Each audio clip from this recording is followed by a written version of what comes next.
নমস্কার বন্ধুরা, নন্দীগ্রাম ভিলেজ ফুডে সকলকে স্বাগত জানাই। আশা করি সবাই খুব ভালো আছে এবং সুস্থ আছে।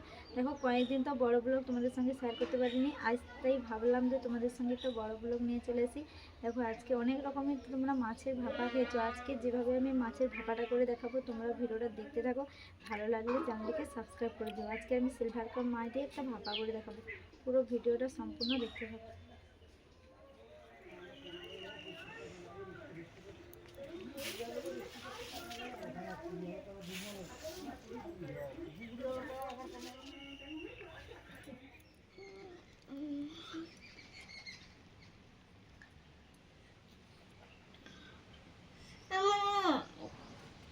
আবার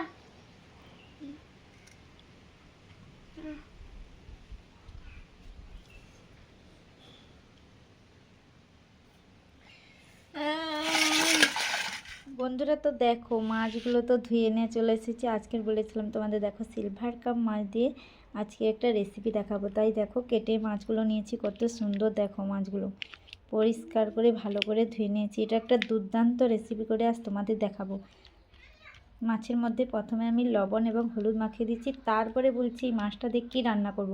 অবশ্যই তোমরা কিন্তু দেখতে থাকো, ভালো লাগবে। ভালো লাগলে অবশ্যই চ্যানেলটিকে সাবস্ক্রাইব করে পাশে থাকবে। অনেক দিন তো বড় ভিডিও দিতে পারিনি, আজকের আমি একটা বড় ভিডিও নিয়ে চলে এসেছি। অবশ্যই সকলে তোমরা পাশে থেকো, ভালো লাগলে সাবস্ক্রাইব করে চ্যানেলটিকে। চলো দেখতে থাকো তোমরা। এই মাছটা কিন্তু 3 কেজি সাইজের ছিল, এই সিলভার কাপ মাছটা। তার থেকে আমি কেটে নিয়েছি কিছুটা, সেইটা দিয়ে তোমাদের আজকে রেসিপি দেখাচ্ছি। প্রথমে দেখো লবণ মাখিয়ে দিচ্ছি, ভালো করে ধুয়ে কিন্তু জল ঝাড়িয়ে নিতে হবে, তারপরে এই মাছটাতে লবণ দিতে হবে। ভালো করে লবণটা মাখিয়ে দেব।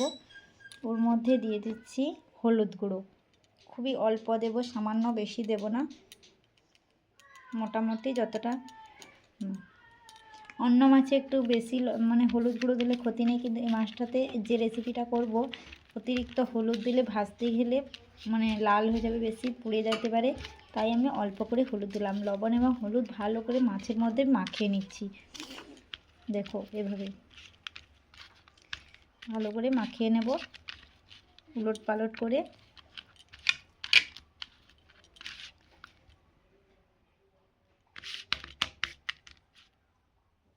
মনে রাখতে হবে এই মাছটা কিন্তু প্রথমে ধুয়ে মানে 15 থেকে 20 মিনিট পুরো জল ঝরিয়ে নিতে হবে। কিছু একটা ঝুড়ির মধ্যে রেখে জলটা ঝরে গেলে তারপরে লবণ এবং হলুদ মাখাতে হবে। তার মাখিয়ে দিয়ে এবারে আধা ঘন্টার জন্য আমি এবারে ঢাকনা চাপিয়ে দেব।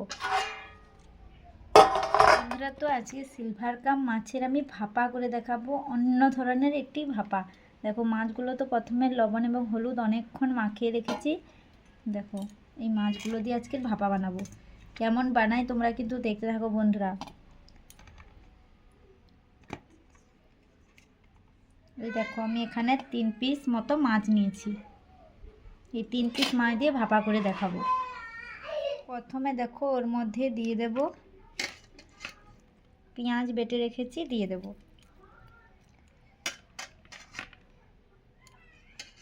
এখানে দেখো একটু পুরো পাতিলেবু নিয়েছি, ওইটা উপর দিয়ে দেব।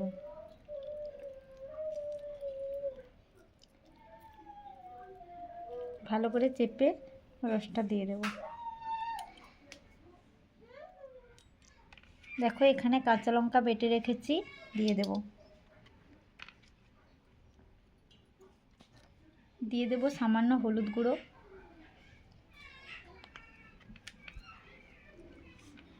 টমেটো বেটে রেখেছি, দিয়ে দেব।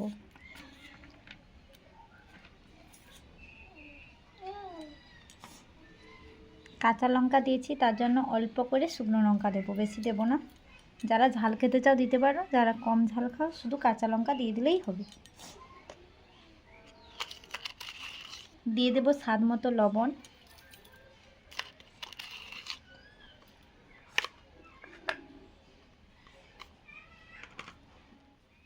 রান্না করার জন্য দেখো আমি এখানে সরষে তেল নিয়েছি, সরষে তেলটা দিয়ে দেব। খুবই অল্প দেব।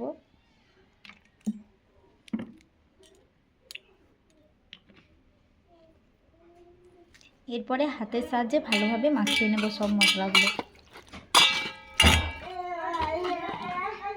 দেখো ভালোভাবে হাতের সাহায্যে ভালোভাবে মাছগুলোকে মাখিয়ে নিয়েছি। কালারটা কত সুন্দর এসেছে দেখো, এখনও রান্নাই হয়নি।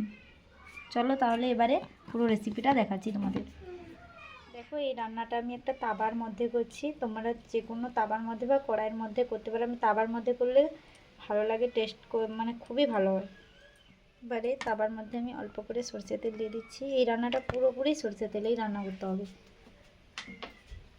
দেখো এখানে আমি নিয়েছি 5 ফোড়ন এবং গোটা জিরে দিয়ে দেবো।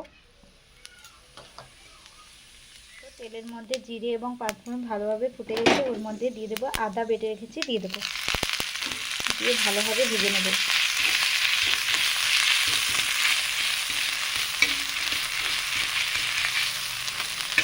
আদার গন্ধটা চলে গেলে দেখো আদাটা আমার ভাজা হয়ে গেছে।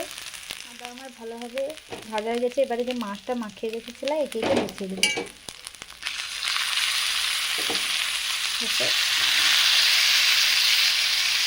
অল্প অল্প তাপ দিয়ে বসিয়ে দিতে হবে, বা চারিপাশে মশলাটা আমি দিয়ে দেবো।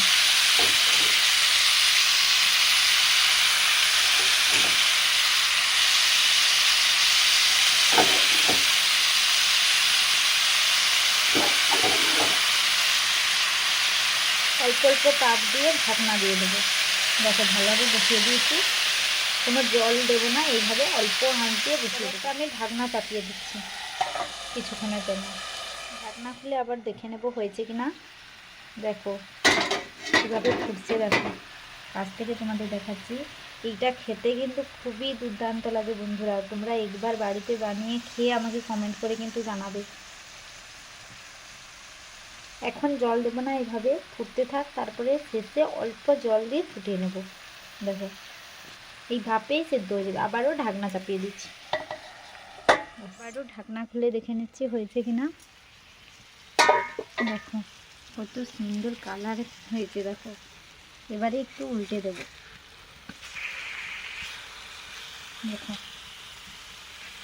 তাহলে মশলাটা খুবই দুর্দান্ত হবে।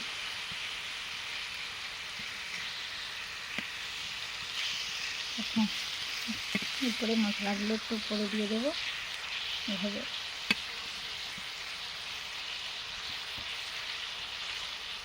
তোমরা তো অনেক রকমই করে রান্না করে খেয়েছো, এইভাবে সত্যি বলছি বন্ধুরা একবার বাড়িতে ট্রাই করে দেখো তোমরা।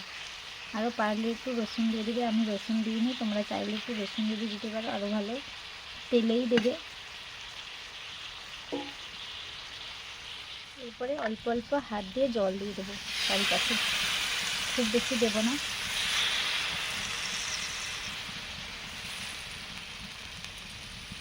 এই জলটার মধ্যেই ভাপ বুলিয়ে গেলে হয়ে যাবে। দেখো এতটা মতো জল দিয়েছি, আর বেশি দেবো না। এবারে ঢাকনা দিয়ে দেবো, ফুটে গেলে তারপরে হয়ে যাবে। দেখো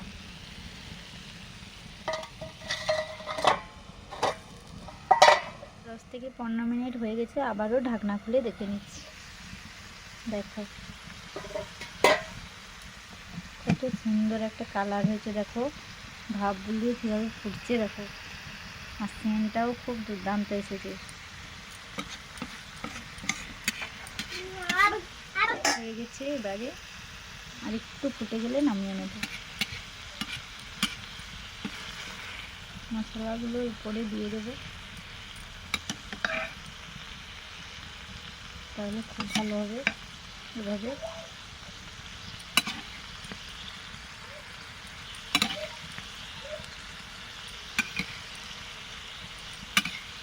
দেখো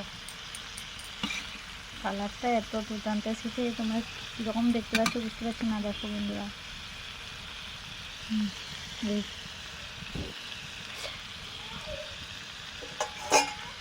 দেখো এবারে হয়ে গেছে, এবারে নামিয়ে নিচ্ছি। তো বন্ধুরা দেখো পুরো রেসিপিটা তো এবার হয়ে গেছে, তোমাদের কাছ থেকে দেখাচ্ছি কেমন হয়েছে বলো দেখে। এভাবে মাখো মাখো করতে হবে, খুব বেশি জল দিলে কিন্তু এই রেসিপিটা খেতে কিন্তু ভালো লাগবে না, তোমাদের আগে থেকে বলে দিচ্ছি। আর এরকম রেসিপি দিয়ে গরম গরম ভাতের সঙ্গে মানে কোনো কথাই হবে না। দেখো, তাহলে ভিডিওটা কেমন লাগলো বন্ধুরা অবশ্যই কিন্তু কমেন্ট করে জানাবে বন্ধুরা। তাহলে পুরো ভিডিওটা তোমাদের দেখালাম, কেমন লাগলো কিন্তু বন্ধুরা অবশ্যই কমেন্ট করে জানাবে। আর ভালো লাগলে চ্যানেলটিকে কিন্তু কেউ সাবস্ক্রাইব করতে ভুলবে না। চলো তাহলে টাটা, নতুন নতুন ব্লগগুলো দেখতে থাকো।